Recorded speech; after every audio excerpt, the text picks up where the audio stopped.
We are now getting more details on the delays when it comes to Marvel. We know that plenty of MCU Disney Plus shows have been delayed, either needing touch ups in CGI or even in cases of Agatha needing a rework in its story. Just an absolute mess. And Direct is now reporting that Marvel is reducing their movies as well as show outputs. And that makes sense, especially with the quality that we've been seeing from Marvel within these past few years being absolutely atrocious, as well as with each new movie release having lower and lower box office returns, because simply people aren't interested in seeing these movies as they once were. And these changes do seem to be going in the right direction, but it's Kevin Feige at the end of the day, the man that wants more female superheroes than males, wanting more representation and these woke agendas within Marvel, as well as the focus of many unwanted characters that many people just aren't interested in.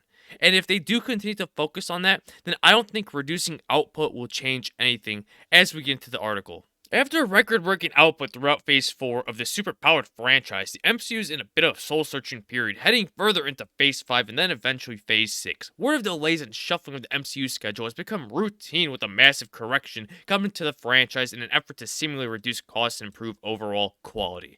And well, what do you know? When output increased in Phase 4, that is where things started to hit the fan and just take a massive dump across the board for Marvel. And Phase 5 is going to be a long one, especially with all the delays, as well as Disney having Marvel's budgets being cut down massively to save money in their new cost saving plan. And Phase 5 is already off to a terrible start with Ant-Man 3, and we still have yet to see the Marvels, Ironheart, Agatha, or Echo, which are characters that many people just aren't interested in and are just most likely going to also be complete failures. But what does that actually mean? Fans have come to expect 7 or so MCU projects a year, but with the things getting pushed and a slower drip of content on the horizon, what will that do to the Marvel Studios calendar? A new report revealed that Marvel Studios seemingly mandated a new limit of content it can release on a yearly basis. Speaking on the Hot Mic podcast, Above the Lines, Jeff Snyder revealed that he has heard Marvel's target output has been reduced. This means that instead of around 4 shows and 4 movies a year,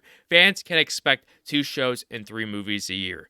And I still think that is too much. If it were good content, such as what we've seen with phases 1 through 3, then this wouldn't be a problem. But going back to phases 1 and 2, they only had a total of 6 movies, and that was it. No shows.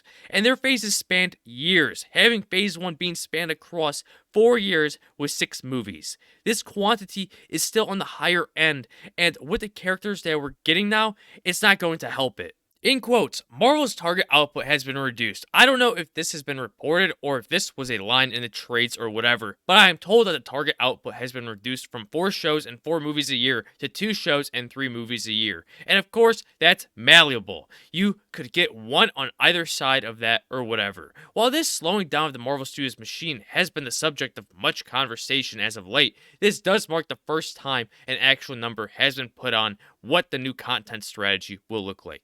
And Marvel is going to have to pray and hope that this new strategy works for them, which most likely won't unless somehow, some way, we have beloved characters make a comeback and actually have good movies with a good story and quality across the board. And not all these agendas that they've been focusing on that has brought Marvel nothing but of continued losses in revenue.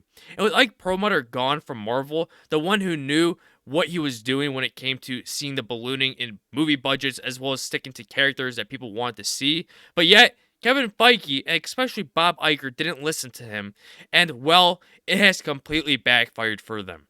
And that is what happens when you don't listen to the man that turned the company around back in the 90s, and who is also the one who sold Marvel to Disney for $4 billion. And with all that in mind, I'd like to hear your guys' thoughts in the comments below, and don't forget to subscribe, like, comment, and share. I'll catch you on the next one. Bye-bye.